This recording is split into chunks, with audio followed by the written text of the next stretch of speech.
वो कहानी जो हमें इतिहास की किताबों में पूरी तरह नहीं बताई गई, वो संघर्ष जो केवल 1947 में शुरू नहीं हुआ था। ये है एक 4 भागों की श्रृंखला, from chains to tricolour, the untold story of India's freedom struggle 1700 से 1947, जो भारत की आज़ादी की उस लंबी यात्रा को सामने लाती है जो लगभग 250 वर्षों तक चली। पहला एपिसोड है 1700 से 1857, first sparks of freedom merchant ships to mutiny, जहां यूरोपीय व्यापारी भारत में आते हैं और धीरे धीरे सत्ता पर कब्जा करते हैं। और फिर 1857 में मंगल पांडे, झांसी की रानी, नाना साहेब और तात्या टोपे जैसे वीरों के नेतृत्व में पहली बड़ी क्रांति आज़ादी की चिंगारी बनकर भड़क उठती है। दूसरा एपिसोड है 1857 से 1919, the political awakening Indian national Congress, जहां भारत में राजनीतिक चेतना जागती है। दादा भाई नौरोजी, गोपाल कृष्ण गोखले और बाल गंगाधर तिलक जैसे नेता उभरते हैं। क्रांतिकारी आंदोलन गति पकड़ता है और जलियांवाला बाग की त्रासदी पूरे देश को स्वतंत्रता के लिए एकजुट कर देती है। तीसरा एपिसोड है 1919 से 1939, इनकलाब and satyagraha, two paths to freedom, जहां एक और महात्मा गांधी के नेतृत्व में सत्याग्रह, असहयोग और नमक आंदोलन करोड़ों भारतीयों को जोड़ते हैं, और दूसरी ओर भगत सिंह, चंद्रशेखर आजाद और वीर सावरकर जैसे क्रांतिकारी इनकलाब की आवाज बुलंद करते हैं। 2 रास्ते, लेकिन लक्ष्य एक, भारत की आज़ादी। चौथा और अंतिम एपिसोड है 1939 से 1947, वॉर, रेवोल्यूशन एंड फ्रीडम, जहां द्वितीय विश्व युद्ध, सुभाष चंद्र बोस और आजाद हिंद फौज, भारत छोड़ो आंदोलन और नेताओं की निर्णायक भूमिका इतिहास को उस क्षण तक ले जाती है जब 15 अगस्त 1947 को भारत गुलामी की जंजीरों को तोड़कर स्वतंत्रता प्राप्त करता है और तिरंगा गर्व से लहराता है। ये केवल इतिहास नहीं, ये बलिदान, साहस और राष्ट्र की आत्मा की कहानी है। इस श्रृंखला के सभी एपिसोड YouTube पर उपलब्ध हैं और उनका ऑडियो संस्करण Spotify पर भी सुना जा सकता है। सभी लिंक विवरण में दिए गए हैं। अगर आप भारत के स्वतंत्रता संग्राम की इस प्रेरणादायक यात्रा को समझना चाहते हैं तो अभी इस श्रृंखला को देखें, वीडियो को लाइक करें, शेयर करें और चैनल को सब्सक्राइब करना न भूलें।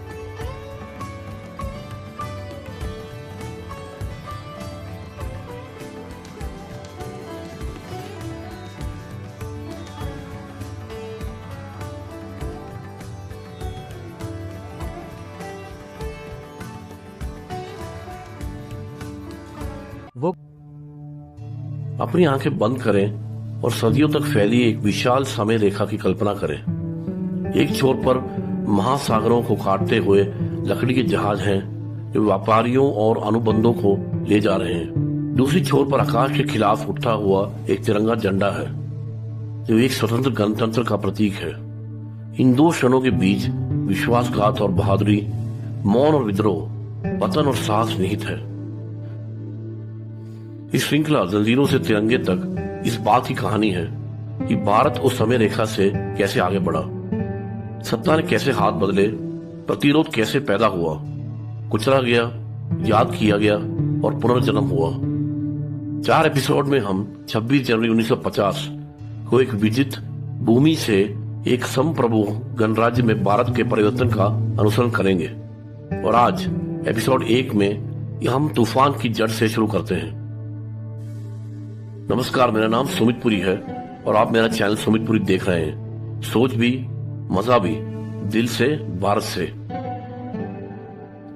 इस गौरवपूर्ण दिन पर मैं आपको और आपके परिवार को गणतंत्र दिवस की बहुत बहुत शुभकामनाएं देता हूं। 26 जनवरी 2026। यदि आप मानते हैं कि हमारा इतिहास मायने रखता है और आप ये समझना चाहते हैं कि हम आज जहां हैं वहां कैसे पहुंचे, कृपया इस वीडियो को लाइक करें, इसे शेयर करें, चैनल को सब्सक्राइब करें। हाँ, और सबसे महत्वपूर्ण बात, कमेंट करें और अपने विचार साझा करें। अब आइए हम इस भारत में वापस जाएं जहां वे आए थे। ये प्रकरण लगभग 1.5 शताब्दियों तक फैला है, 1700 से 1857 तक। ये वो समय है जब यूरोपीय व्यापारिक कंपनियां राजनीतिक शक्तियां बन गई। भारतीय साम्राज्य भीतर से कमजोर हो गया। राजाओं, नवाबों, महाराजाओं और बादशाहों ने धीरे धीरे संप्रभुता खो दी। प्रारंभिक प्रतिरोध बढ़ा, बिखरा हुआ क्षेत्रीय, वीर और अक्सर बुला दिया गया, और अंत में दबाव उन 1857 के विद्रोह में विस्फोट हो गया। ये अभी गांधी या जन राष्ट्रवाद का युग नहीं है, ये पतन, बोध और पहले प्रतिरोध का युग है। 18वीं शताब्दी की शुरुआत में भारत कोई कमजोर देश नहीं था। ये पृथ्वी पर सबसे अमीर क्षेत्रों में से एक था। इसी कृषि ने लाखों लोगों को सहारा दिया। इसके कारीगर बेजोड़ थे। इसके व्यापार नेटवर्क दक्षिण पूर्व एशिया से यूरोप तक फैले हुए थे। लेकिन राजनीतिक रूप से भारत बिखरा हुआ था। मुगल साम्राज्य हालांकि अभी भी प्रतीकात्मक रूप से प्रमुख था, 1707 में औरंगजेब की मृत्यु के बाद ढह रहा था। प्रांतीय गवर्नर, बंगाल और अवध के नवाब, हैदराबाद के निजाम, आरकोट और कर्नाटक के शासकों ने स्वतंत्र रूप से कार्य शुरू कर दिया था। दिल्ली में बादशाह नाम का बादशाह ही रहा, लेकिन असली सत्ता फिसलती जा रही थी। उसी समय मजबूत क्षेत्रीय शक्तियां बढ़ी। मराठों ने पश्चिमी और मध्य भारत में तेजी से विस्तार किया, श्रद्धांजलि ली, लेकिन एक एकीकृत प्रशासन का निर्माण करने में विफल रहे। दक्षिण में मैसूर ने हैदर अली और टीपू सुल्तान के नेतृत्व में अपनी सेना का आधुनिकीकरण कर लिया। उत्तर पश्चिम में महाराजा रणजीत सिंह के नेतृत्व में सिख साम्राज्य ने एकता और सैन्य अनुशासन बनाया। पूर्वोत्तर में अहोमों ने दशकों तक विदेशी नियंत्रण का विरोध किया। त्रावणकोर, कोचीन, तंजौर और अन्य जैसे राज्यों ने व्यापार, समृद्ध तटीय क्षेत्रों को नियंत्रित किया। भारत के पास ताकत थी, लेकिन उसमें एक राजनीतिक इच्छा शक्ति का अभाव था। एकता का अभाव आकस्मिक नहीं था, ये ऐतिहासिक था। सदियों के साम्राज्य ने शासकों को राष्ट्रीय स्तर पर नहीं बल्कि क्षेत्रीय रूप से सोचना सिखाया था। किसी ने भी कल्पना नहीं की थी कि एक विदेशी व्यापारिक कंपनी पीढ़ियों से शासन करने वाले राजवंशों की जगह ले सकती है। वह गलत अनुमान सब कुछ बदल देगा। पुर्तगाली पहले पहुंचे, गोवा का दावा करते हुए, नौसैनिक क्रूरता के माध्यम से प्रभुत्व लागू करते हुए। डंचों ने क्षेत्र के बजाय व्यापार पर ध्यान केंद्रित करते हुए अनुसरण किया। फ्रांसीसियों ने भारतीय राजनीति में सक्रिय रूप से हस्तक्षेप किया, सिंहासन के प्रतिद्वंदी दावेदारों का समर्थन किया। लेकिन ये ब्रिटिश ईस्ट इंडिया कंपनी थी जिसने बिना ताज के विजय हासिल की। 1600 में स्थापित कंपनी व्यापारियों के रूप में आई थी। उन्होंने मुगल सम्राटों से फरमानों पर बातचीत की, नवाबों से जमीन पट्टे पर ली और सूरत, मद्रास, बॉम्बे और कलकत्ता के तटों पर कारखानों का निर्माण किया। उनकी प्रतिभा धैर्य में निहित थी। उन्होंने भारतीय राजनीति को करीब से देखा। उन्होंने उत्तराधिकार विवादों का अध्ययन किया। उन्होंने सीखा कि कब हस्तक्षेप करना है और कब इंतजार करना है। व्यापार ने उन्हें पहुंच प्रदान की, पहुंच ने उन्हें प्रभाव दिया, प्रभाव ने उन्हें नियंत्रण दिया, और नियंत्रण एक बार स्थापित होने के बाद स्वेच्छा से कभी पीछे नहीं हटता है। ब्रिटिश विजय अचानक नहीं थी, इसने एक परिकलित रणनीति का पालन किया। उन्होंने एक भारतीय शासक को दूसरे खिलाफ समर्थन दिया। उन्होंने ऐसे ऋण की पेशकश की जिन्हें कभी चुकाया नहीं जा सके। उन्होंने व्यापार विशेषाधिकारियों की मांग की, फिर राजनीतिक रियासतों की मांग की। उन्होंने सुरक्षा के लिए सैनिकों को तैनात किया और उन्हें कभी वापस नहीं लिया। सहायक गठबंधन जैसे नीतियों ने भारत शासकों को अपने खर्च पर ब्रिटिश सेनाओं को बनाए रखने के लिए मजबूर किया। व्यक्तिगत के सिद्धांत ने कंपनी को राज्यों पर कब्जा करने की अनुमति दी। यदि कोई शासक पुरुष उत्तराधिकारी के बिना मर जाता है तो संधियां जाल बन गई। धीरे धीरे राज्यों ने और नवाबों ने ब्रिटिश आधिपत्य को स्वीकार कर लिया, इसलिए नहीं कि वे चाहते थे बल्कि इसलिए कि प्रतिरोध व्यर्थ था, आर्थिक रूप से असंभव लग रहा था। दिल्ली के मुगल बादशाह पेंशन बॉय बन गए, बंगाल के नवाब कठपुतली बन गए। अवध पर 1856 में कब्जा कर लिया गया था। भारत पर विजय प्राप्ति की जा रही थी, एक भी निर्णायक युद्ध के बिना। अंग्रेजों ने भारत की सेनाओं को नहीं हराया, उन्हें भारत की राजनीतिक व्यवस्था को हराया। और जब राजाओं ने मुकुट आत्मसमर्पण कर दिया तो लोगों को याद आने लगा कि क्या खो गया था। जहां कूटनीति विफल रही वहां युद्ध हुआ। कर्नाटक युद्धों ने भारत में फ्रांसीसी शक्ति को समाप्त कर दिया। एंग्लो मैसूर युद्ध 1799 में टीपू सुल्तान के युद्ध के मैदान में मरने के बाद समाप्त हुआ, जिसने आत्मसमर्पण करने से इनकार कर दिया। एंग्लो मराठा युद्धों ने 1818 तक अंतिम अखिल भारतीय सैन्य शक्ति को नष्ट कर दिया। रणजीत सिंह की मृत्यु के बाद एंग्लो सिख युद्धों के कारण 1849 में पंजाब का विलय हुआ। प्रत्येक हार ने सामूहिक रूप से विरोध करने की भारत की जो क्षमता थी उसको कम कर दिया था। प्रत्येक विलय ने ब्रिटिश विश्वास को मजबूत कर दिया। 19वीं शताब्दी के मध्य तक ईस्ट इंडिया कंपनी ने भारत के अधिकांश हिस्सों पर शासन किया, लेकिन नियम का मतलब स्वीकृति नहीं है और खामोशी के नीचे गुस्सा बढ़ रहा था। प्रतिरोध कभी गायब नहीं हुआ, ये केवल क्षेत्रीय बना रहा।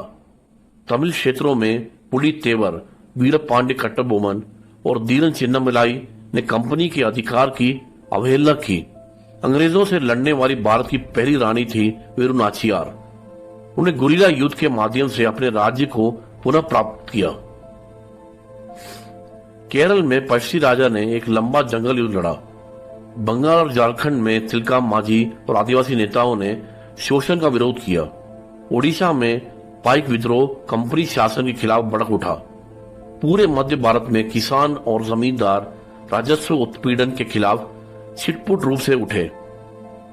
इन विद्रोहों को व्यक्तिगत रूप से कुचल दिया गया था, लेकिन साथ में उन्होंने एक पैटर्न बनाया। अंग्रेजों ने इन्हें गड़बड़ी कहकर खारिज कर दिया। इतिहास उन्हें चेतावनी के रूप में याद करता है। भारत सीख रहा था और गुस्सा संगठित होता जा रहा था। अच्छा दोस्तों, 1850 के दशक तक असंतोष समाज के हर स्तर तक पहुंच गया था। राजकुमारों ने राज्य खो दिया, किसानों ने जमीन खो दी, सैनिकों ने गरिमा खो दी। फिर एनफील्ड राइफल कारतूस आए, गाय और सुअर की चर्बी से चिकनाई करने की अफवाह। हिंदू और मुस्लिम सिपाहियों के लिए ये सिर्फ अपमान नहीं था, बल्कि ये उल्लंघन था। 29 मार्च 1857 में मंगल पांडे ने बैरकपुर में अपने हथियार से गोली चला दी। दशकों से जल रहे फ्यूज आखिरकार फट गए। दोस्तों, अगर ये कहानी आपको अभी तक पसंद आई तो कृपया लाइक और शेयर करें और मेरे चैनल को सब्सक्राइब करें। आप इस वीडियो पे कमेंट जरूर करें और मेरी टिप्पणियों में बताएं हमें किसी भूले हुए नायक के बारे में अधिक बात करनी चाहिए थी। अच्छा दोस्तों, इसके बाद जो हुआ वो अराजकता नहीं थी, ये भारत का पहला सामूहिक विद्रोह था। सैनिक, किसान, रानियां और राजा एक साथ उठेंगे। दिल्ली गिरेगी और फिर से उठेगी और एक भूला हुआ सम्राट सिंहासन पर लौट आएगा। ये कहानी एपिसोड 2 में शुरू होती है। मैं सुमित पुरी हूँ और ये फ्रॉम चेंज टू टाइटलर का एपिसोड 1 था। अगले एपिसोड में हम 1857 में प्रवेश करते हैं। आग, खून, साहस और वह क्षण जब ब्रिटिश साम्राज्य वास्तव में कांप उठा। तब तक वंदे मातरम, जय हिंद। नमस्ते, मेरे चैनल पर एक बार फिर आपका स्वागत है। आशा है कि अब तक आपको यह वीडियो पसंद आया होगा। मुझे यकीन है कि आप इसे अंत तक देखना चाहते होंगे, लेकिन यहाँ 1 मिनट का ब्रेक लेते हैं। मैं आपसे निवेदन करता हूँ कि कृपया इस वीडियो को लाइक और शेयर करें। साथ ही अगर आप मेरे चैनल को सब्सक्राइब करें तो ये बहुत अच्छा होगा। सब्सक्राइब करने के बाद नोटिफिकेशन या बेल आइकन को क्लिक करें। इससे ये सुनिश्चित होगा कि आप मेरी द्वारा रिलीज की गई उपयोगी, जानकारीपूर्ण, रोमांचक और थ्रिलिंग वीडियो कभी नहीं मिस करेंगे। अगर आप वीडियो पर कमेंट कर सकें तो और भी अच्छा होगा कि आपको यह वीडियो कितना पसंद आया। अगर आप चाहते हैं कि मैं किसी विशेष विषय पर वीडियो बनाऊं, या अगर आप अपनी कहानियां मेरे साथ साझा करना चाहते हैं जिन्हें आप मेरे चैनल पर देखना चाहेंगे, आइए इस YouTube परिवार को 1 लाख सब्सक्राइबर्स तक और उसके पार ले जाएं। मैं इन वीडियो को बनाने में बहुत मेहनत करता हूं और यह मेरे लिए एक पूर्णकालिक गतिविधि है। केवल आपका प्यार और प्रोत्साहन मुझे आगे बढ़ने के लिए प्रेरित कर सकता है। धन्यवाद। ओह हाँ, कृपया मुझे फेसबुक, इंस्टाग्राम, ट्विटर और लिंक्डइन पर भी फॉलो करें। आप QR कोड स्कैन करके इन सभी सोशल नेटवर्क्स पर मुझे फॉलो कर सकते हैं ताकि हम और भी करीब से जुड़ सकें। आइए अब जारी रखें, आनंद लें।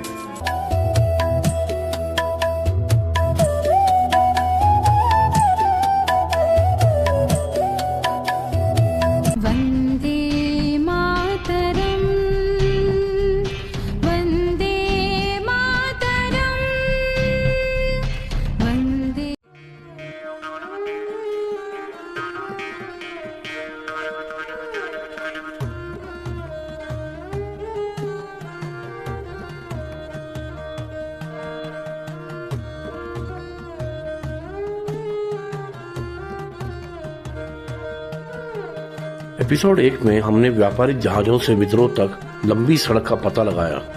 हमने देखा कि कैसे एक समृद्ध प्राचीन सभ्यता को धीरे धीरे जीत लिया गया, एक लड़ाई में नहीं बल्कि सदियों से।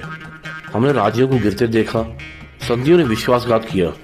शुरुआती नायक अलगाव में उठते और गिरते हैं और अंत में हम 1857 में पहुंच गए। ब्रिटिश शासन के खिलाफ भारतीय प्रतिरोध का पहला महान विस्फोट। एपिसोड 2 उस विस्फोट से आगे की कहानी है। ये कहानी है कि भारत के उस युद्ध में हारने के बाद क्या हुआ और भारत ने इससे क्या सीखा। ये प्रकरण 1857 से 1919 तक फैला हुआ है। एक ऐसा युग जहां भारत ने अपना अंतिम सम्राट खो दिया, ब्रिटिश क्राउन ने सीधा नियंत्रण ले लिया, औपनिवेशिक यहाँ की कॉलोनियल शोषण व्यवस्थित हो गया, राजनीतिक चेतना का जन्म हुआ, क्रांतिकारी विचारों ने आकार लिया और संघर्ष के अगले चरण की नींव रखी गई। यदि एपिसोड 1 नुकसान के बारे में था तो एपिसोड 2 एहसास के बारे में है।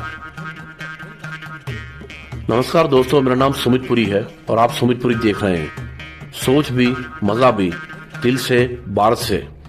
इस गौरवपूर्ण अवसर पर मैं आपको और आपके परिवार को गणतंत्र दिवस की बहुत बहुत शुभकामनाएं देता हूं। 26 जनवरी 2026। यदि आप ये समझना चाहते हैं कि भारत के स्वतंत्रता संग्राम ने ऐसा आकार क्यों लिया, कृपया इस वीडियो को लाइक और शेयर करें और मेरे चैनल को सब्सक्राइब करें और कमेंट्स में अपने विचार बताएं। अब आइए हम 1857 के बाद के परिणामों पर लौटते हैं।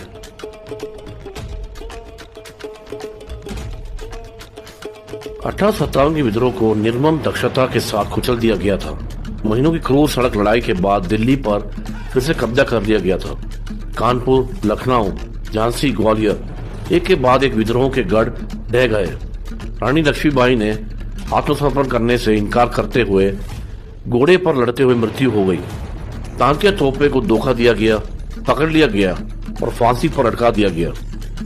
कुंवर सिंह घायल और 80 से अधिक उम्र में अपनी अंतिम सांस तक लड़ते रहे। बेगम हजरत महल को नेपाल में निर्वासन में मजबूर किया गया था। हजारों अनाम सिपाहियों, किसानों और नागरिकों को बिना किसी मुकदमे के मार डाला गया। अंग्रेजों ने इसे विद्रोह कहा, भारतीयों ने इसे अपने पहले स्वतंत्रता संग्राम के रूप में याद किया। विद्रोह सैन्य रूप से विफल रहा, लेकिन मनोवैज्ञानिक रूप से इसने नियंत्रण के ब्रिटिश भ्रम को चकनाचूर कर दिया। पहली बार साम्राज्य को एहसास हुआ कि भारत एक साथ उठ सकता है और पहली बार भारत ने महसूस किया कि केवल साहस ही काफी नहीं है। परिणाम तत्काल और ऐतिहासिक थे। 1858 में ब्रिटिश ईस्ट इंडिया कंपनी को भंग कर दिया गया था। भारत को ब्रिटिश क्राउन के प्रत्येक शासन के तहत लाया गया था। महारानी विक्टोरिया की घोषणा ने निष्पक्षता और धार्मिक सहिष्णुता का वादा किया था, लेकिन वास्तविकता कहीं अधिक कठोर थी। मुगल सम्राट बहादुर शाह जफर पर मुकदमा चलाया गया। उन्हें अपमानित किया गया और रंगून में निर्वासित कर दिया गया था, जहां उनकी गुमनामी मृत्यु हो गई। उसके साथ मुगल शासन के 3 शताब्दियों से अधिक का अंत हो गया। भारत अब आधिकारिक तौर पर ब्रिटिश साम्राज्य का उपनिवेश था।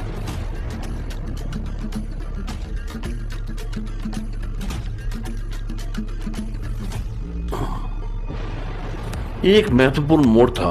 व्यापार का कोई और दिखावा नहीं, अब कोई साझा शक्ति नहीं। औपनिवेशिक यानी कॉलोनियल शासन अब खुला प्रत्यक्ष था।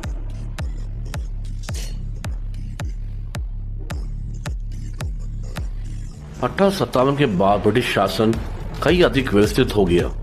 भविष्य के विद्रोहों को रोकने के लिए सेना का पुनर्गठन किया गया था। भारतीय सैनिकों को जाति, क्षेत्र और धर्म के आधार पर विभाजित किया गया था। उच्च रैंक यूरोपीय लोगों के लिए आरक्षित थे। भारतीय सिविल सेवा ICS औपनिवेशिक नियंत्रण की रीढ़ बन गई। लगभग पूरी तरह से ब्रिटिश ये भूमि राजस्व, कानून, पुलिसिंग और प्रशासन के ओर नियंत्रित करता था। आर्थिक नीतियों ने भारत को तबाह कर दिया। भारी भूमि करों ने किसानों को बर्बाद कर दिया। पारंपरिक उद्योग ध्वस्त हो गए। भारतीय व्यापार ब्रिटिश हितों के अधीन था। अकाल बार बार और घातक हो गए। कानून नियंत्रण के साधन बन गए, न्याय के नहीं। असहमति को अपराध घोषित कर दिया गया था। अभिव्यक्ति की स्वतंत्रता पर अंकुश लगा दिया गया। भारत पर अब सिर्फ शासन नहीं था, बल्कि इसका प्रबंधन किया गया था। अंग्रेजों को मानना था कि डर आज्ञाकारिता सुनिश्चित करेगा, लेकिन उत्पीड़न का एक अजीब प्रभाव होता है। ये विचार को जगाता है और धीरे धीरे एक नया विचार आकार लेने लगा। भारत को संगठन की आवश्यकता थी, न कि अलग थलग विद्रोह की। 1885 में एक ऐतिहासिक क्षण आया। भारतीय राष्ट्रीय कांग्रेस का गठन बॉम्बे में किया गया था। इसे शुरुआती नेता शिक्षित, उदारवादी और संवैधानिक दृष्टिकोण के थे।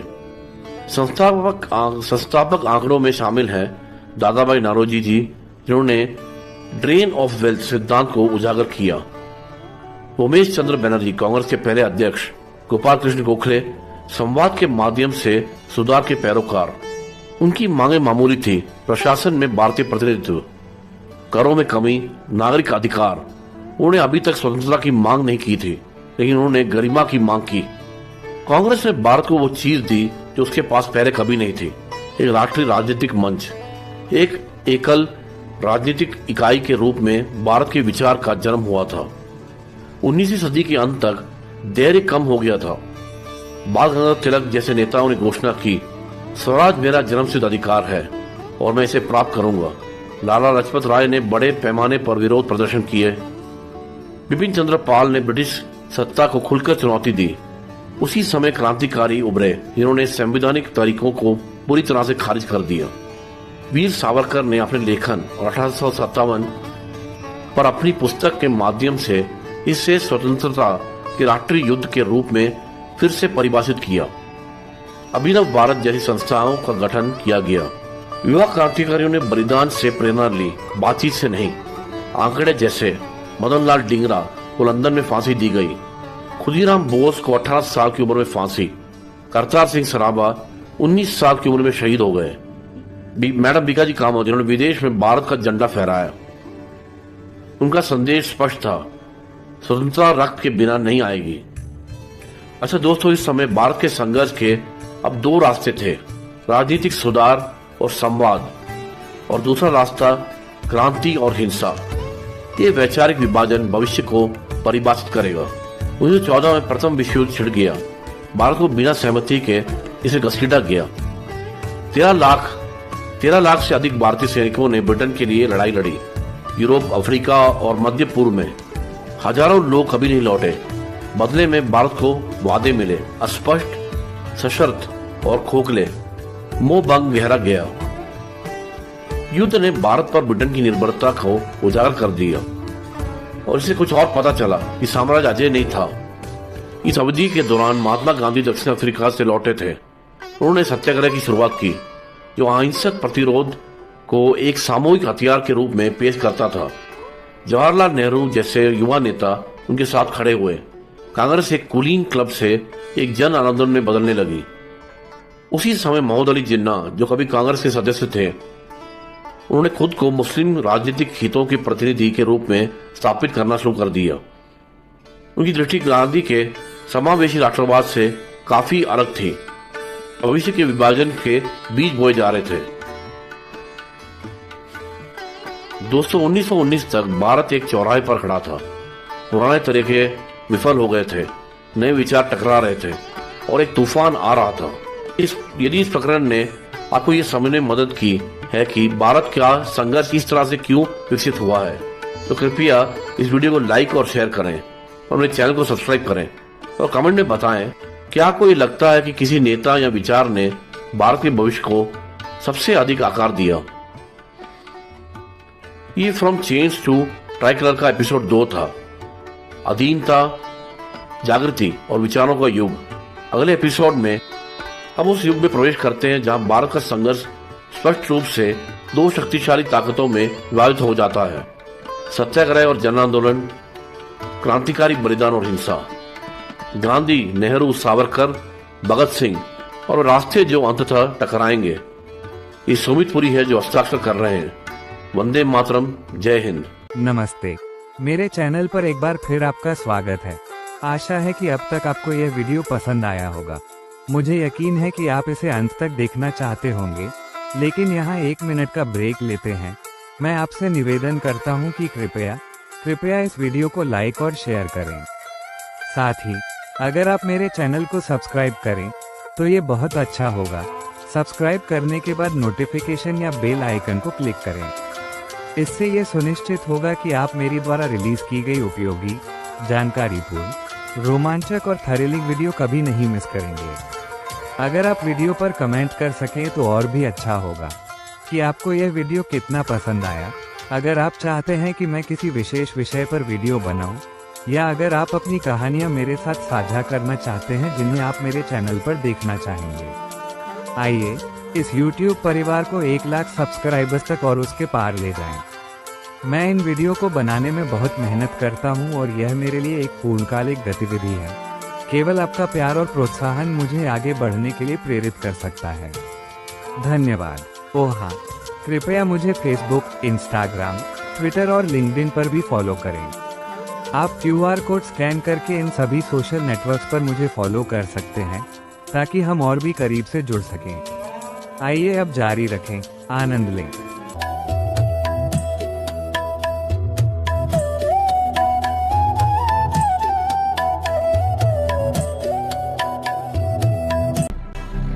वन्दे मातरम्,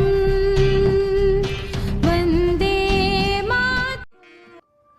एपिसोड 1 में हमने देखा कि कैसे भारत को जीत लिया गया था, कदम दर कदम, व्यापारिक जहाजों से विद्रोह तक। एपिसोड 2 में हमने देखा कि 1857 की विफलता के बाद क्या हुआ। ब्रिटिश क्राउन की लोहे की पकड़, राजनीतिक राष्ट्रवाद का जन्म और क्रांतिकारी विचार की जागृति। भारत ने 2 दर्दनाक सच सीखे थे। केवल साहस ही काफी नहीं था और समर्पण अब संभव नहीं था। एपिसोड 3 हमें भारत के स्वतंत्रता संग्राम के सबसे भावनात्मक रूप से चार्ज किए गए और वैचारिक रूप से जटिल चरण में ले जाता है, 1919 से 1939 तक। यह वह युग था जब भारत एक रास्ते पर नहीं बल्कि 2 समांतर रास्तों पर खड़ा हुआ था। एक रास्ता सत्याग्रह था, इसका नेतृत्व महात्मा गांधी ने किया था, जो अहिंसा, जन भागीदारी और नैतिक बल पर बनाया गया था। दूसरा था इंकलाब, क्रांतिकारी मार्ग, जो बलिदान, सशस्त्र प्रतिरोध और समझौता न करने वाली अवज्ञा से प्रेरित था। साथ में दोनों रास्ते ब्रिटिश साम्राज्य को उसके मूल तक हिला देंगे। मेरा नाम सुमित पुरी है और आप मेरा चैनल सुमित पुरी देख रहे हैं। सोच भी, मजा भी, दिल से, भारत से। इस गौरवपूर्ण अवसर पर मैं आपको और आपके परिवार को गणतंत्र दिवस की बहुत बहुत शुभकामनाएं देता हूं। 26 जनवरी 2026। यदि आप मानते हैं कि भारत की स्वतंत्रता बलिदान के माध्यम से अर्जित की गई थी, प्रदान नहीं की गई थी, तो कृपया मेरे वीडियो को लाइक और शेयर करें और मेरे चैनल को सब्सक्राइब करें और कमेंट्स में अपने विचार बताएं। अब आइए हम उस वर्ष में कदम रखें जिसे सब कुछ बदल दिया। 13 अप्रैल 1919 को अमृतसर के बीचों बीच हजारों लोग जलियांवाला बाग में शांतिपूर्वक एकत्र हुए। वे अन्यायपूर्ण कानून का विरोध कर रहे थे। वे सुनने आए थे, वे निहत्थे आए। ब्रिटिश जनरल रेजिनाल्ड डायर ने अपने सैनिकों को बिना किसी चेतावनी के, बिना दया के गोली चलाने का आदेश दिया। 10 मिनट तक गोलियां भीड़ को चीरती गईं। पुरुष गिर गए, महिलाएं चिल्लाने लगी, बच्चों की मौत हो गई, सैकड़ों लोग मारे गए, हजारों लोग घायल हो गए। जलियांवाला बाग सिर्फ एक नरसंहार नहीं था, ये विश्वास की मौत थी। पीढ़ियों से भारत को विश्वास था कि ब्रिटिश सुधार कर सकते हैं। जलियांवाला बाग ने उस विश्वास को हमेशा के लिए नष्ट कर दिया। गांधी के लिए ये उस क्षण को चिन्हित करता है जब नैतिक विरोध को जन प्रतिरोध में बदलना चाहिए। क्रांतिकारियों के लिए ये इस बात का प्रमाण था कि हिंसा ही एकमात्र ऐसी भाषा थी जो साम्राज्य समझता था। इस खून से लथपथ जमीन से 2 वायदे उगाए और दोनों क्रोध से भर गए। महात्मा गांधी 1919 के बाद भारत की जनता के निर्विवाद नेता के रूप में उभरे। उन्होंने राजनीति को जन आंदोलन में बदल दिया। असहयोग आंदोलन ने भारतीयों से ब्रिटिश संस्थानों को अस्वीकार करने का आग्रह किया। खिलाफत आंदोलन ने हिंदुओं और मुसलमानों को औपनिवेशिक अन्याय के खिलाफ एकजुट किया। आह्वान सरल था, अहिंसा, आत्मानुशासन और बलिदान। गांधी ने भारतीयों से खादी काटने, विदेशी वस्तुओं का बहिष्कार करने और सहयोग वापस लेने का आग्रह किया। लाखों लोगों ने जवाब दिया। जवाहरलाल नेहरू, वल्लभ भाई पटेल, राजेंद्र प्रसाद और सी राजगोपालाचारी जैसे नेता उनके साथ उठे। कांग्रेस अब कुलीन नहीं रह गई थी, ये जन आधारित थी। पहली बार गांवों ने मायने रखे, किसान मायने रखते थे, महिलाएं मायने रखती थी। अंग्रेजों को कुछ ऐसा सामना करना पड़ा जिन्होंने पहले कभी नहीं देखा था। एक ऐसा राष्ट्र जो आज्ञा मानने से इनकार कर रहा था। 1930 में गांधी ने नमक को अपने हथियार के रूप में चुना। सबसे सरल आवश्यकताएं, दांडी मार्च प्रतीकात्मक प्रतिभा थी। उजागर किया। तो 40 मील की पैदल दूरी ने नमक पर कर लगाने की बेरुखी को उजागर किया। पूरे भारत में लोगों ने शांतिपूर्ण तरीके से कानून तोड़ा। अंग्रेजों ने गिरफ्तारी, पिटाई और दमन के साथ जवाब दिया, लेकिन नैतिक संतुलन बदल गया था। भारत अब दलील नहीं दे रहा था, भारत जोर दे रहा था। अहिंसा का मतलब कमजोरी नहीं था, इसका मतलब लचीलापन था। लेकिन हर कोई नहीं मानता था कि अकेले धैर्य स्वतंत्रता लाएगा। जलियांवाला बाग और वैश्विक क्रांतिकारी आंदोलनों से प्रेरित होकर एक नई पीढ़ी का उदय हुआ। चंद्रशेखर आजाद ने कसम खाई कि उन्हें कभी भी जिंदा नहीं पकड़ा जाएगा और वो अपनी बात पे खड़े उतरे। भगत सिंह, राजगुरु और सुखदेव ने क्रमिकता को अस्वीकार कर दिया और सॉन्डर्स की हत्या लाला लाजपत राय भगत सिंह, राजगुरु और सुखदेव ने क्रमिकता को अस्वीकार कर दिया और सॉन्डर्स की हत्या लाला लाजपत राय की मौत का बदला लेने के लिए की गई थी। भगत सिंह की फांसी ने पूरे देश को हिलाकर रख दिया। बंगाल में सूर्य सेन ने ब्रिटिश सत्ता को सीधे चुनौती देते हुए चिट्टागोंग शास्त्रगर छापे का नेतृत्व किया। यूरोप में वीर सावरकर के लेखन ने क्रांतिकारी विचारधारा को प्रेरित किया। भले वे जेल में बंद रहे। HSRA और अभिनव भारत जैसे संगठन पूरे भारत में फैले हुए हैं। क्रांतिकारियों को पता था कि मारे जाएंगे, उन्हें समर्पण के बजाय शहादत को चुना। उन्होंने गांधी के आंदोलन की जगह नहीं ली, उन्हें इसे तेज कर दिया। कांग्रेस नेताओं में सुभाष चंद्र बोस अलग खड़े थे। उन्होंने गांधी की प्रशंसा की, लेकिन अहिंसा को एकमात्र रणनीति के रूप में खारिज कर दिया। कांग्रेस अध्यक्ष के रूप में बोस नेतृत्व के साथ भिड़ गए और इस्तीफा दे दिया। उनका मानना था कि भारत को वैश्विक संघर्ष के दौरान ब्रिटेन की कमजोरी का फायदा उठाना चाहिए। उनके विचार अगले चरण को आकार देंगे, एक ऐसा चरण जो स्वतंत्रता संग्राम को युद्ध के मैदान में ले आएगा। बोस के जाने से एक बदलाव आया। रणनीति की एकता टूट रही थी, लेकिन उद्देश्य की एकता बनी रही। जैसे जैसे राष्ट्रवाद बढ़ा, वैसे वैसे सांप्रदायिक चिंताएं भी बढ़ती गई। मोहम्मद अली जिन्ना जो कभी राष्ट्रवादी थे, मुस्लिम राजनीतिक पहचान का दावा करना शुरू कर दिया। तो कांग्रेस से दूरी बना ली। एक अलग मुस्लिम मातृभूमि के विचार ने जोर पकड़ लिया। विभाजन के बीज बोए गए थे। मोहम्मद अली जिन्ना जो कभी राष्ट्रवादी थे, ने मुस्लिम राजनीतिक पहचान का दावा करना शुरू कर दिया। उन्हें कांग्रेस से दूरी बना ली। एक अलग मुस्लिम मातृभूमि के विचार ने जोर पकड़ लिया। विभाजन के बीज बोए जा रहे थे, चुपचाप लेकिन खतरनाक तरीके से। दोस्तों, आजादी करीब आ रही थी, लेकिन एकता टूट रही थी और इतिहास अपनी अंतिम परीक्षा की तैयारी कर रहा था। 1939 में द्वितीय विश्व युद्ध शुरू हो गया। 1939 में द्वितीय विश्व युद्ध शुरू हो गया। भारत को बिना सहमति के इसे घसीट दिया गया। इसने एक चरण के अंत को चिन्हित किया और अंतिम निर्णायक संघर्ष की शुरुआत। अगर इस प्रकरण ने आपकी समझ को गहरा किया है, आप इस वीडियो को लाइक और शेयर करें, मेरे चैनल को सब्सक्राइब करें और कमेंट में बताएं आप क्या मानते हैं कि किस रास्ते ने अंग्रेजों को अधिक खिलाया, सत्याग्रह या इंकलाब। ये फ्रॉम चेंज टू ट्राइकलर का एपिसोड 3 था। एपिसोड 4 में हम अंतिम तूफान में प्रवेश करते हैं। द्वितीय विश्व युद्ध, भारत छोड़ो, INA, विभाजन, स्वतंत्रता और गणतंत्र का जन्म। ये सुमितपुरी है जो हस्ताक्षर कर रहे हैं। वंदे मातरम, जय हिंद। नमस्ते, मेरे चैनल पर एक बार फिर आपका स्वागत है। आशा है कि अब तक आपको यह वीडियो पसंद आया होगा। मुझे यकीन है कि आप इसे अंत तक देखना चाहते होंगे, लेकिन यहाँ 1 मिनट का ब्रेक लेते हैं। मैं आपसे निवेदन करता हूँ कि कृपया इस वीडियो को लाइक और शेयर करें। साथ ही अगर आप मेरे चैनल को सब्सक्राइब करें तो ये बहुत अच्छा होगा। सब्सक्राइब करने के बाद नोटिफिकेशन या बेल आइकन को क्लिक करें। इससे ये सुनिश्चित होगा कि आप मेरी द्वारा रिलीज की गई उपयोगी, जानकारीपूर्ण, रोमांचक और थ्रिलिंग वीडियो कभी नहीं मिस करेंगे।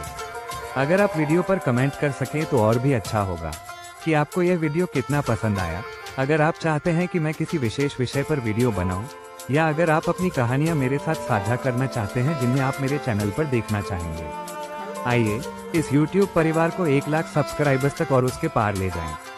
मैं इन वीडियो को बनाने में बहुत मेहनत करता हूं और यह मेरे लिए एक पूर्णकालिक गतिविधि है।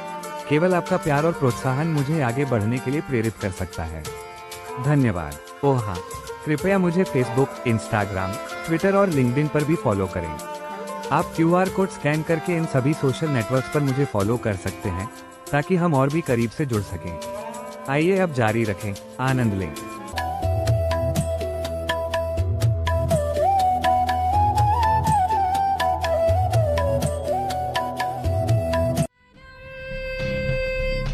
वन्दे मातरम् वन्दे मातरम्। हम एक लंबा रास्ता तय कर चुके हैं व्यापारिक जहाजों के आगमन से विद्रोह और विद्रोह के लिए, जन आंदोलनों और क्रांतिकारी आग के लिए। एपिसोड 1 से 3 में हमने पता लगाया कि कैसे भारत को पहले जीता गया, फिर जागृत किया गया विरोध, विचारधाराओं और बलिदानों द्वारा। हमने देखा कि कैसे जलियांवाला बाग के क्रोध, अहिंसक और नमक सत्याग्रह की शक्ति और भगत सिंह, आजाद, सूर्य सेन और कई अन्य क्रांतिकारियों के साहस के माध्यम से खुद के खिलाफ विभाजित राष्ट्र भावना में एकजुट होने लगा। फिर भी संघर्ष अधूरा था और दुनिया इतिहास के सबसे घातक युद्ध में डूबने वाली थी। एक ऐसा युद्ध जो औपनिवेशिक साम्राज्यों के अंत को तेज करेगा। एपिसोड 4, अंतिम अध्याय, हमें अंतिम क्रूसिबल के माध्यम से ले जाता है। द्वितीय विश्व युद्ध, भारत छोड़ो, नौसेना विद्रोह, सुभाष चंद्र बोस और INA, विभाजन का रक्तपात, 1947 में स्वतंत्रता और 1950 में भारत गणराज्य का जन्म। स्वतंत्रता से परे राष्ट्र निर्माण, एकता और स्वतंत्रता की ओर एक निरंतर यात्रा की कहानी है जिसे कोई भी गोली अकेले खत्म नहीं कर सकती थी। याद रखें, स्वतंत्रता की एक कीमत होती है और ये प्रकरण इसकी कहानी है। मेरा नाम सुमित पुरी है और आप मेरा चैनल सुमित पुरी देख रहे हैं, जहां इतिहास आत्मा से मिलता है, सोच भी, मजा भी, दिल से, भारत से। जैसे कि हम गणतंत्र दिवस 26 जनवरी 2026 मनाने के लिए एकजुट हैं, हमें याद रखना चाहिए कि स्वतंत्रता कभी भी एक क्षण नहीं था, ये एक आंदोलन था। दिया नहीं गया बल्कि लिया गया, कदम दर कदम, संघर्ष से संघर्ष। अगर ये यात्रा आपको दिल को छू लेती है, कृपया कमेंट्स में अपने विचारों को लाइक, शेयर, सब्सक्राइब और डालना, क्योंकि इतिहास भी बातचीत है। अब दुनिया युद्ध के लिए तैयार हो गई। 1939 में जब दुनिया द्वितीय विश्व युद्ध में विस्फोट कर रही थी, भारत जो अभी भी एक उपनिवेश था, वो अपने नेताओं के साथ परामर्श बिना फिर से युद्ध पर लेबल कर दिया गया था। लाखों भारतीय सैनिकों की अफ्रीका, यूरोप, मध्य पूर्व और दक्षिण पूर्व एशिया में दूर के युद्ध क्षेत्रों में तैनात किया गया था, ब्रिटेन की युद्ध मशीन को ईंधन देने के लिए। भारत के औद्योगिक और कृषि उत्पादन को शाही युद्ध के प्रयासों के लिए पुनर्दर्शित किया गया था। संसाधनों को बढ़ाया गया, कीमतें बढ़ाई गई, भारत के लोगों को रोटी की कमी का सामना करना पड़ा, जबकि औद्योगिक आपूर्ति विदेशी मोर्चों पर चली गई। वैश्विक घटनाओं ने भी साम्राज्य के आत्मविश्वास को झकझोर दिया। हिटलर की सेनाओं ने यूरोप में गहराई तक हमला किया।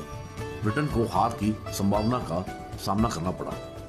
वास्तविक भय था, सत्ता के गलियारों में फुसफुसाते हुए कि ब्रिटिश राज आगे बढ़ने वाली कुल्हाड़ियों की ताकतों से बचने के लिए अमेरिका भाग सकता है। हालांकि ऐसे कभी नहीं हुआ। तथ्य ये है कि इस तरह की चर्चाएं मौजूद थी, एक बार अजय साम्राज्य की वेगता को उजागर करते हुए। पहली बार भारतीयों ने ब्रिटेन को पतनशील के रूप में देखा, शाश्वत नहीं। जिस युद्ध को साम्राज्य को एकजुट करना चाहिए था, उसने औपनिवेशिक संकल्प को खंडित कर दिया। इसने एक बीज बोया, भारत ब्रिटेन को न केवल नैतिक रूप से बल्कि रणनीतिक रूप से चुनौती दे सकता है। अगस्त 1942 तक भारत को धैर्य टूट गया। महात्मा गांधी की दूरदर्शिता के तहत भारत छोड़ो आंदोलन शुरू किया गया, जो ब्रिटिश शासन को तुरंत समाप्त करने का आह्वान था। नारा सरल था, करो या मरो। सड़कों, कस्बों और गांवों में भीड़ बढ़ गई, रेल की पटरियां फट गई, टेलीफोन और टेलीग्राफ के तार काट दिए गए, डाक कार्यालयों को और सरकारी भवनों को निशाना बनाया गया। अंग्रेजों ने चर्चा के साथ नहीं बल्कि बड़े पैमाने पर गिरफ्तारी और दमन के साथ जवाब दिया। गांधी, नेहरू, पटेल और अन्य कांग्रेस नेताओं को जेल में डाल दिया गया। फिर भी पूरे भारत में भारत छोड़ो का नारा हर कोने में गूंज रहा था। महाराष्ट्र के सतारा से लेकर ओडिशा के तालचेर और बंगाल के मिदनापुर तक गिरफ्तारी के बाद आंदोलन में केंद्रीय नेतृत्व की कमी थी, लेकिन इसकी भावना मरी नहीं। इसे स्वतंत्रता के लिए भारत की सामूहिक मांग को उजागर किया। अंग्रेज नेताओं को कैद कर सकते थे, लेकिन वे विचारों को कैद नहीं कर सकते थे। भारत छोड़ो ने खुलासा किया कि यहां तक कि एक खामोश राष्ट्र भी अब उठने के लिए तैयार था, अनायास, जोश और उग्रता से। फरवरी 1946 में एक कम याद किए जाने वाले लेकिन गहरे विद्रोह ने साम्राज्य को भीतर से हिलाकर रख दिया। बॉम्बे में रॉयल इंडियन नेवी के नाविकों ने खराब परिस्थितियों, नस्लीय भेदभाव और औपनिवेशिक उत्पीड़न के विरोध में विद्रोह किया। सैनिकों, वायु सैनिकों और नागरिकों के साथ विद्रोह किया। भूख हड़ताल के रूप में जो शुरू हुआ वह कराची, कलकत्ता और उससे आगे के प्रमुख बंदरगाहों में तेजी से फैल गया। 10,000 से अधिक नाविकों और नागरिकों ने इस विद्रोह का समर्थन किया। युद्ध पोतों पर भारतीय ध्वज फहराते हुए हम स्वतंत्रता चाहते हैं। हालांकि अंततः बल द्वारा दबा दिया गया। विद्रोह ने प्रदर्शित किया कि औपनिवेशिक सशस्त्र बल भी ब्रिटिश शासन के खिलाफ जाने के लिए तैयार था। साम्राज्य भीतर से ढह रहा था, सिर्फ संसद के चौराहों और विरोध मार्च में ही नहीं, लेकिन युद्ध पोतों, सेना के बैरकों और हवाई क्षेत्रों पर। कई भारतीयों का मानना था कि युद्ध में अंग्रेजों की हार से भारत की स्वतंत्रता में तेजी आएगी। एक नेता जिसने इस विश्वास को शाब्दिक रूप से लिया वे सुभाष चंद्र बोस थे। एक ऐसा व्यक्ति जिसने उदारवादी मार्ग से इनकार कर दिया। नजरबंदी से बचने के बाद बोस ने जर्मनी और फिर जापान के कब्जे वाले दक्षिण पूर्व एशिया की यात्रा की। उन्होंने भारतीय मूल के सैनिकों और सशस्त्र संघर्ष के माध्यम से भारत को मुक्त करने के लिए दृढ़ युद्धबंदियों, भारतीय मूल के सैनिकों INA का पुनर्निर्माण किया। बोस के नेतृत्व में INA ने मणिपुर के मोइरांग में तिरंगा फहराया, क्योंकि भारतीय क्षेत्र अस्थायी रूप से ब्रिटिश शासन से मुक्त हो गया था। अंडमान और निकोबार द्वीप समूह को क्षण भर के लिए मुक्त कर दिया गया और इसका नाम बदलकर शहीद और स्वराज कर दिया गया, जो संप्रभुता के प्रतीक हो गए और पुनर्जीवित हो गया। बोस की उग्र आवाज और साहस के हजारों लोगों को प्रेरित किया, लेकिन अगस्त 1945 में जापान के आत्मसमर्पण ने इस दूरी समरेखित प्रयास को समाप्त कर दिया। ताइवान में एक विमान दुर्घटना में बोस की कथित मौत रहस्य और बहस में डूबा हुआ है। कुछ का दावा है कि वे बच गए, दूसरों का मानना है कि उस दिन उनकी मृत्यु हो गई। फिर भी उनकी विरासत सक्रिय अवज्ञा की भावना के रूप में कायम रही। बोस और INA ने सैन्य रूप से नहीं जीते, लेकिन उन्होंने इस मिथक को तोड़ दिया कि भारतीय साम्राज्यों के साथ कंधे से कंधा मिलाकर नहीं लड़ सकते।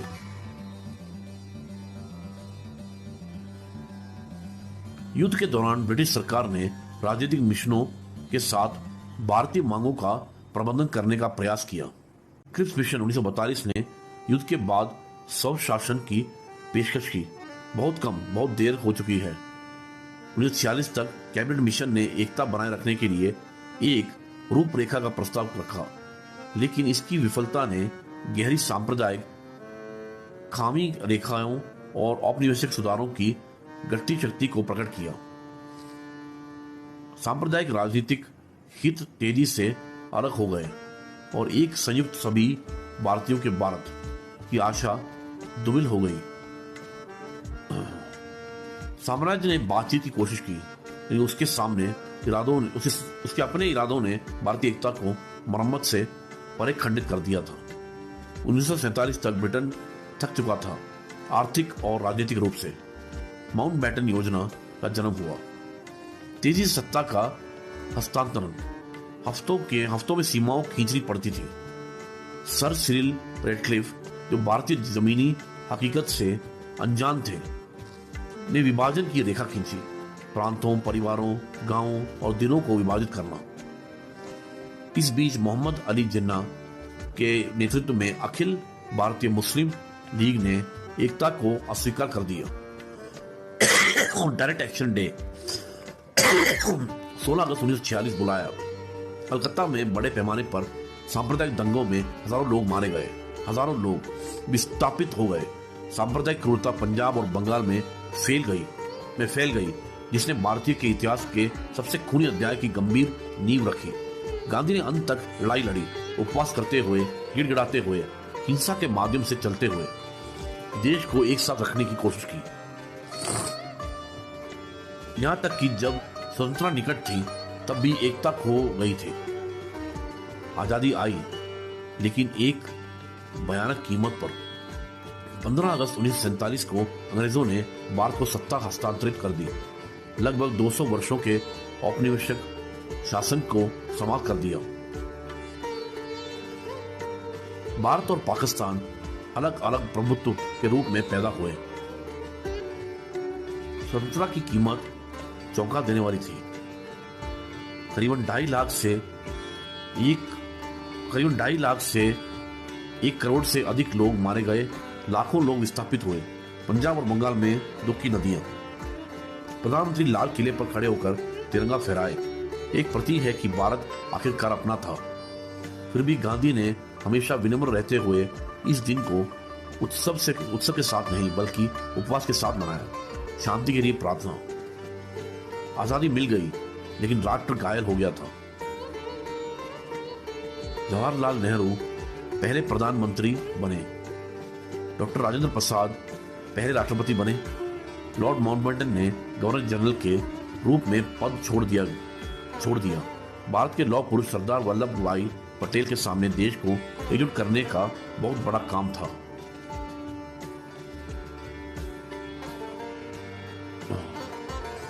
पूरे भारत में 500 से अधिक रियासतें मौजूद थी। जूनागढ़ जैसे कुछ लोगों के जन्म संग्रह के बाद इसे स्वीकार कर दिया। हैदराबाद में निजाम ने विरोध किया, जब तक कि ऑपरेशन पोलो ने इस संघ में नहीं लाया और 1947 में आक्रमण के बाद कश्मीर का विलय हो गया, जिससे पहला भारत पाकिस्तान युद्ध हुआ और नियंत्रण रेखा की स्थापना हुई।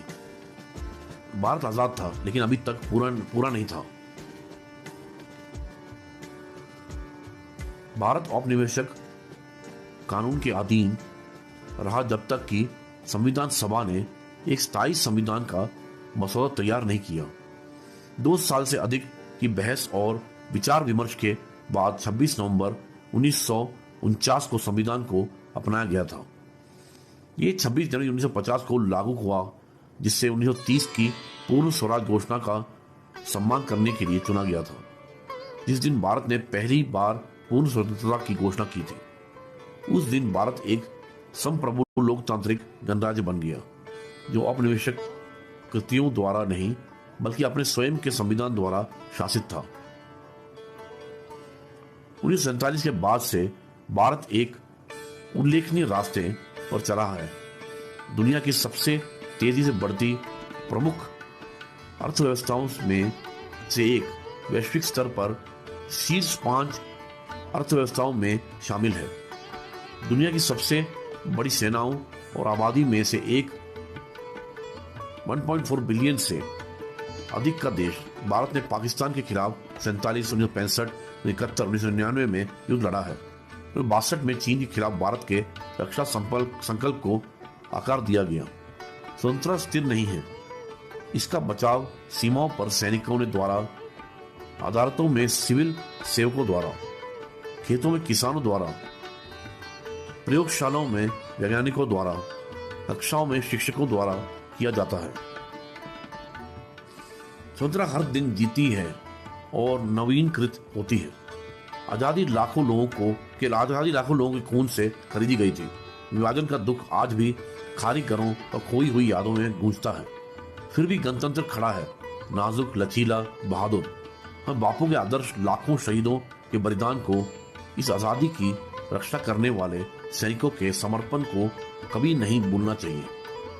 भारत आज युवा है, आजादी में केवल 78 साल का है, लेकिन इसके अपने किसी भी क्षितिज से कहीं अधिक दूर तक पहुंचते हैं। स्वतंत्रता पूर्ण नहीं है, ये हमेशा बनी रही है।